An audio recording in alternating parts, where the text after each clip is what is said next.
The jurors must decide if Marine veteran Eddie Routh murdered Navy SEAL sniper Chris Kyle and his friend Chad Littlefield at this gun range 2 years ago.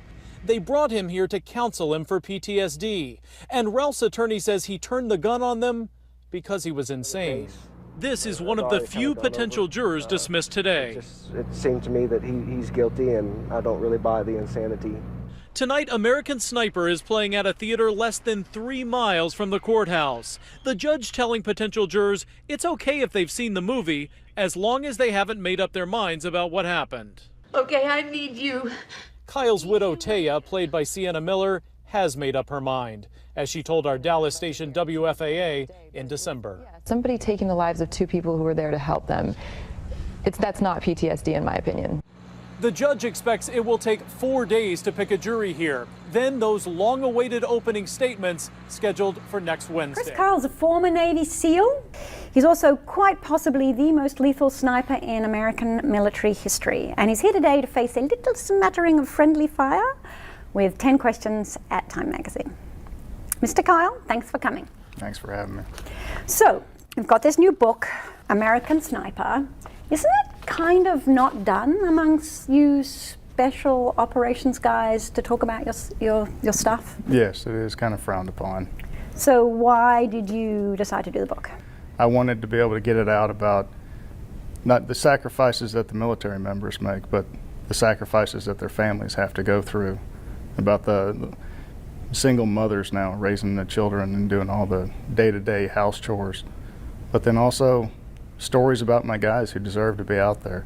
They didn't get the Medal of Honor, so you don't know about them, but they died heroes, and people should know about them.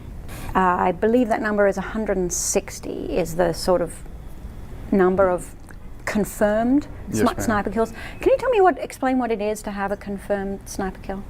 Well, while you're on your sniper rifle, you take a shot and the guy goes down, and you have to have witnesses verify that he is dead. And does it get recorded as part of the battle damage assessment, or? Every time we'd come back, we'd have to fill out an assessment of what happened throughout the day, the time, the place, the caliber used, the distance he was, what exactly he was doing, where he was standing, what he was wearing. It's all into detail.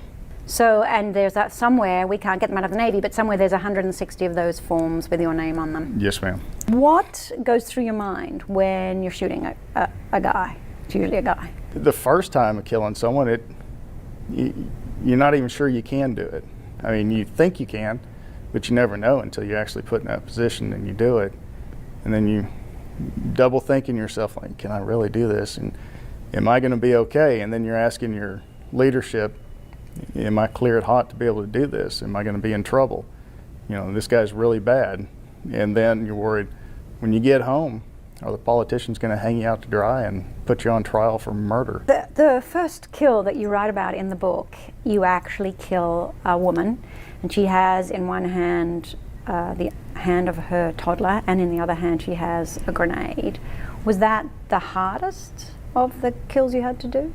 I had to do it to protect the Marines, so do you want to lose your own guys, or would you rather take one of them out?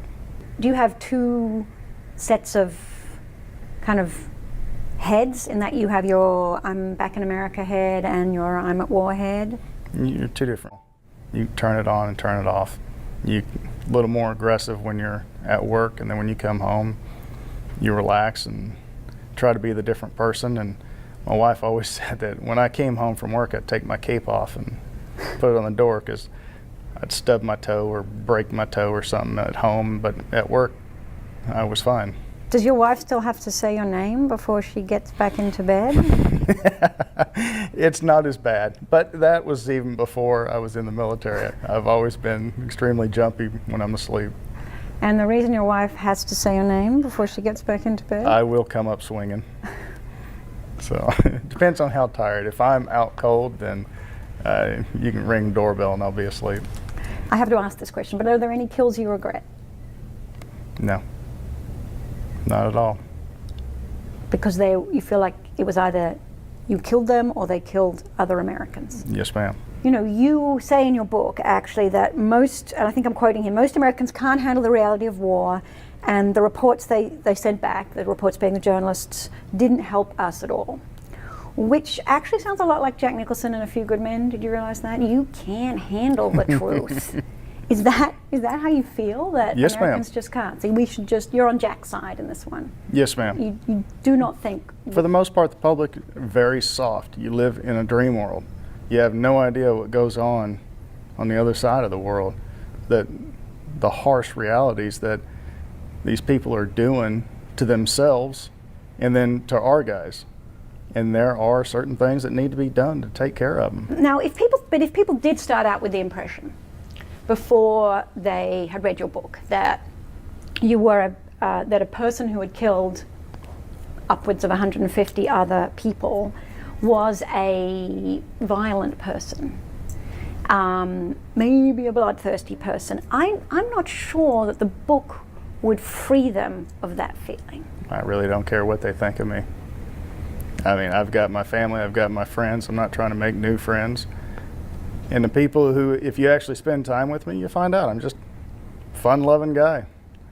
Now, yes, I have been trained to be a little more aggressive if I need to be, but I don't go around thumping people. If you never got to kill another person again, would you be okay with that? I'm fine. I don't have to kill to live. But you were good at it. I was decent at it. What if killing people turns out to be the thing that you were better at than anything? Oh, no, that's not true. I'm a better husband and father than I was a killer. I mean, I've got a job now I'm pretty good at. I'm pretty comfortable with not having to kill anyone. Now, don't take deer hunting away from me.